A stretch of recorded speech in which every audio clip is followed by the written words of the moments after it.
सुप्रभात, good morning. कैसे हैं आप सभी? आइए हम पढ़ते हैं कक्षा 8वीं का पाठ 10, क्या निराश हुआ जाए। यह एक निबंध है। इस रचना के रचनाकार हैं आचार्य हजारी प्रसाद द्विवेदी। आचार्य हजारी प्रसाद द्विवेदी भारतीय संस्कृति में गहरी आस्था रखते थे। वे समास शैली में रचना लिखते हैं। समास शैली में सामासिक पदों का प्रयोग अधिक से अधिक किया जाता है, जिसमें कम से कम शब्दों में अधिक से अधिक बात कही जाती हैं। प्रस्तुत रचना क्या निराश हुआ जाए, लेखक हमें सोचने के लिए विवश कर रहा है। लेखक कहता है कि माना वर्तमान में भ्रष्टाचार व्याप्त हैं, चोरी, डकैती, गुंडागर्दी, न जाने ऐसी कितनी घटनाएं घटित होकर हमें झकझोर कर रख देती हैं। लेकिन क्या ये सब घटनाओं से हम निराश होकर बैठ जाएं? क्या हमें निराश हो जाना चाहिए?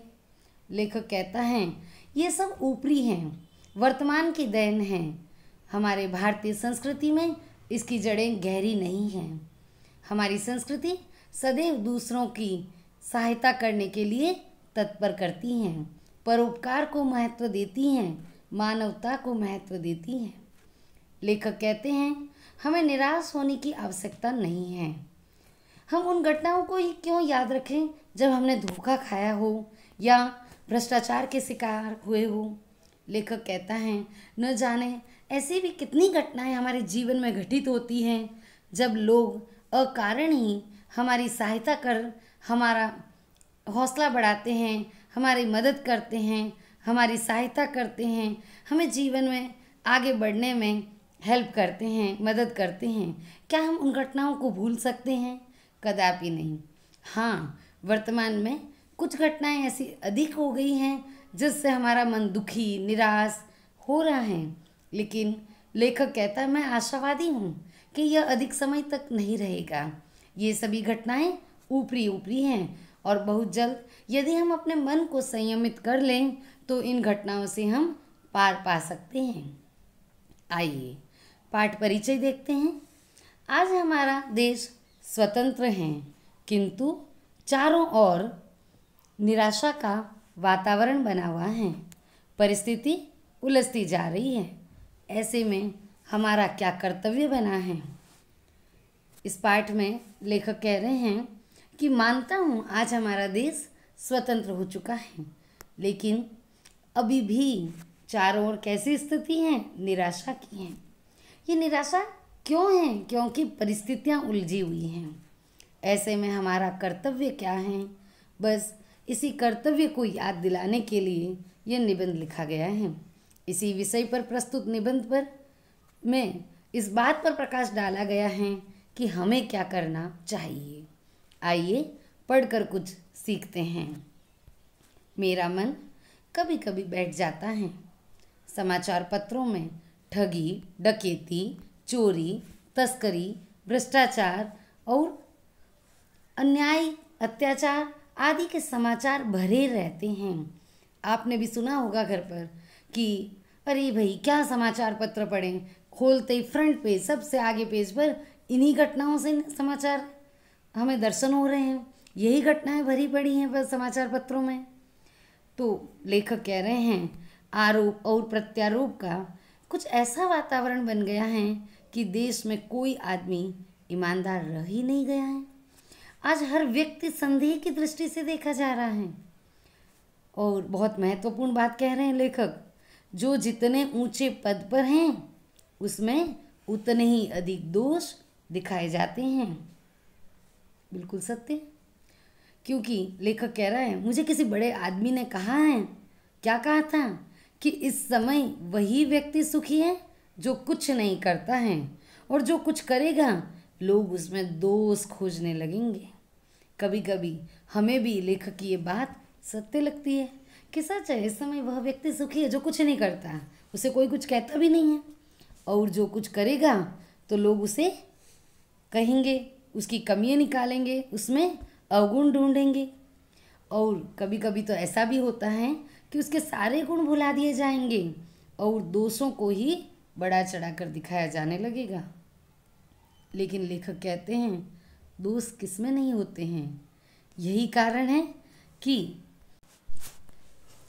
हर आदमी दोषी अधिक दिख रहा है, गुणी कम या बिल्कुल नहीं। स्थिति अगर ऐसी है तो निश्चय ही यह चिंता का विषय है। लेखक हमें कह रहा है कि मानता हूँ यह चिंता का विषय है कि जो व्यक्ति काम करता है हम उसी में दोष खोजने लगते हैं। लेकिन लेखक प्रश्न भी कर रहा है। लेखक पूछ रहा है क्या यही भारतवर्ष है जिसका सपना तिलक और गांधी ने देखा था। वास्तव में हम भी कभी कभी ये प्रश्न कर बैठते हैं। जब अन्याय अत्याचार की घटनाओं का बोलबाला दिखाई देता है तो हमें आश्चर्य होता है, क्या हमने इसी आज़ादी के लिए लड़ाई लड़ी थी?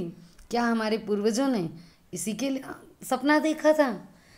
लेखक भी प्रश्न कर रहा है, क्या तिलक और गांधी जी ने यही सपना देखा था? रविंद्रनाथ ठाकुर और मदन मोहन मालवीय का महान संस्कृति सभ्य भारतवर्ष आज अतीत के गह्वर में डूब गया। लेखक प्रश्न कर रहा है किस अतीत के गह्वर में डूब गया? रविंद्रनाथ ठाकुर प्रसिद्ध कवि रहे और मदन मोहन मालवीय शिक्षाविद रहे हैं।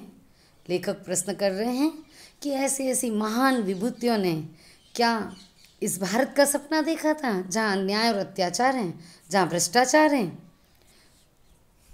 महान सभ्य भारतवर्ष आज अतीत के गह्वर में डूब गया, न जाने कहाँ खो गया है। आर्य और द्रविड़, क्योंकि लेखक कह रहा है मेरा भारत तो इतना महान है। आर्य जो और द्रविड़ मिलकर रहते हैं, हिंदू और मुसलमान सभी मिलजुल कर रहते हैं। यहाँ तक कि यूरोपीय जो भारत के बाहर से आए थे वो भी भारतीय होकर रहने लग गए थे। तो यूरोपीय और भारतीय इन दोनों के आदर्श की यह मिलन भूमि है भारत। इसीलिए लेखक ने भारत को मानव महासमुद्र की संज्ञा दी और प्रश्न किया क्या ये महासमुद्र आज सूख ही गया है?